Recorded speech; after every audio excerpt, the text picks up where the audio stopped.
All right. I guess the opening statement will be that we feel very good about the class we just signed.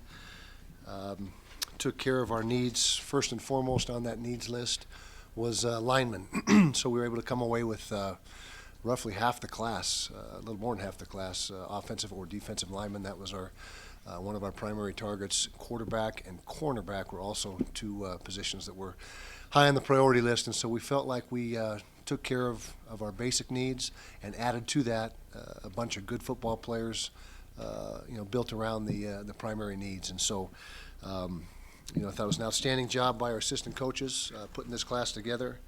And don't laugh, I know it's ridiculous here, but it's that time of my life, I guess. If you look at the breakdown by state, and by the way, Liz puts out her release, which is inclusive of all the NLI and mid-year tender signees. We also have some numbers that include everybody that we have put on scholarship since January, which would include walk-ons that were awarded. And so some of the numbers might not jive exactly because Liz just focuses on the new signees, whereas we as our program look at overall numbers that we have added to the roster on scholarship. So if you're looking at overall numbers, we were 15 defense, 15 on offense.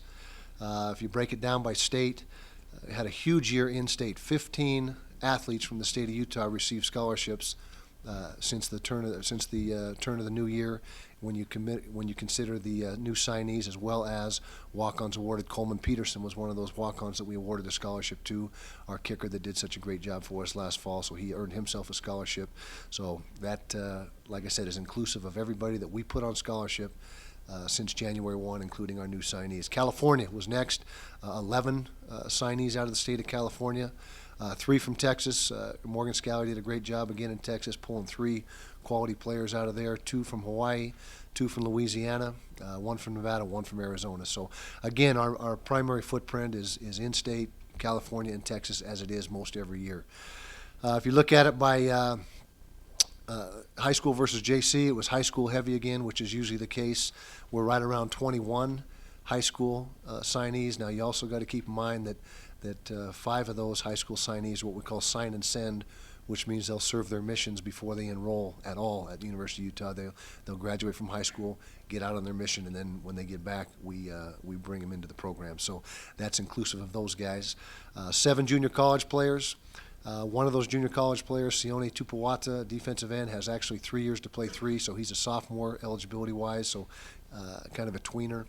And so, like I said, we felt like we took care of all of our basic needs, had a big need for big people up front. We took a pretty big hit graduation-wise, and our numbers were a little bit down anyways in the trenches.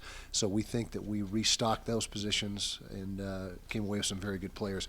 We still got a couple players that are unsigned and out there that we feel very strongly that we have a good shot at, and can't say anything about those guys right now, but hopefully in the next couple hours we'll have definitive information on those guys. So, questions? This recruiting class is being ranked as a top 30 in the country. I mean, I feel like the rewards of moving to the Pac-12 are in full effect, and talent-wise, is this the best class that you've ever had? Well, first of all, I think without a doubt moving into the Pac-12 has been in effect. Is it at its peak yet? I don't think so. I think it's continuing to build. We remember the Pac-12 last year, theoretically, even though we weren't in it, and it was a very good class. In fact, last year's class would have been the top-rated class, only to be surpassed by this year's class. And so we're hoping that it continues with that trend. And it certainly has been, affiliation with the Pac-12 has been huge for our program and for recruiting.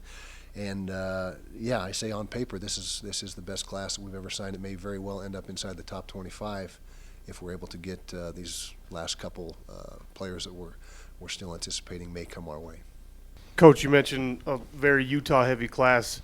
Is that something you anticipate continuing, really recruiting guys out of the state of Utah, or are you going to have to farm Southern California more? Well, the state of Utah is always our first priority, and we put our money where our mouth is. We don't just say that and then not recruit it. We say every year to the coaches in the state of Utah that these guys are our priority, and the numbers will bear that out. You know, we have more signees, I believe, by far than anybody in the state as far as in-state players, and I think the quality of football and just the sheer quantity of Division I players coming out of the state has risen every year for the last 12 to 15 years. It's just on a steady incline, and so I think that we're going to make a lot of mileage with the players.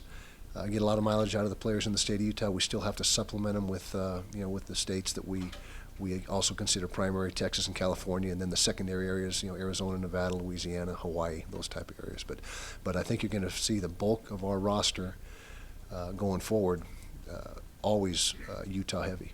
Did you see something this year that playing in the Pac-12 that said we need to get bigger on the offensive line? Yeah, the short answer is yes. We faced, in facing the Pac-12 schedule that we faced, it was very apparent that we were not quite as big, for the most part, particularly on the offensive line. I thought defensive line we matched up very well. I don't think there was a discrepancy there.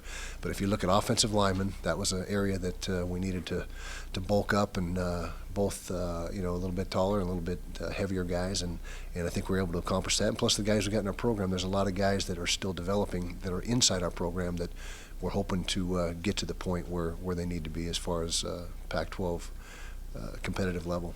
I mean, just with John White, maybe I know you said this past season, he was a nice surprise for you. Mm-hmm.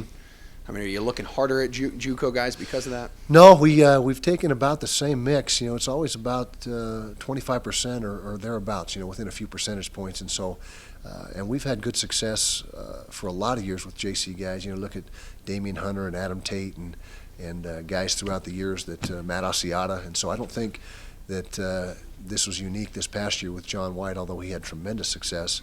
But we've always felt that the junior college player has a place in this program, and will continue to do so going forward. I mean, it's just a matter of what your needs are. Typically, you don't recruit a junior college player for depth. If you want to develop a guy and have depth, you're better off going the high school route. You recruit these junior college guys to come in and have a more immediate impact.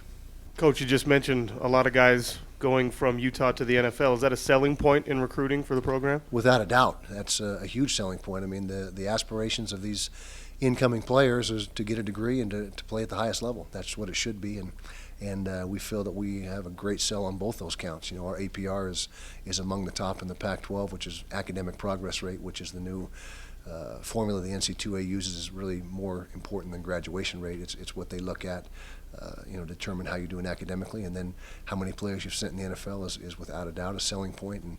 And for example, we've had 5 corners drafted in the last 5 drafts, which I don't know if there's any school in the country that can say that, and we may be 6 for 6 after this year, depending on what happens to Conway. So that's certainly something that's attractive to incoming recruits or potential recruits.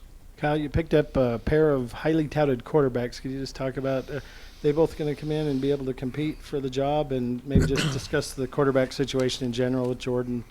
Yeah, we feel very good about our quarterback situation now. We lost Tyler Shreve. He transferred back to Southern California. Griff Robles has transferred to Dixie State, and so that leaves 4 scholarship quarterbacks in the program, which is what you have budgeted for. That's our allotment. Of course, Jordan Wynn is coming back. He's full strength. He's throwing with 100% productivity. He's got no limitations. John Hayes obviously is in the mix as well, and then these 2 new guys, Chase Hansen and Travis Wilson, we feel very good about. They'll both be here for spring ball, which is a huge plus for them and us, and they will absolutely get a bunch of reps this spring and find out what they're all about and show what they can do.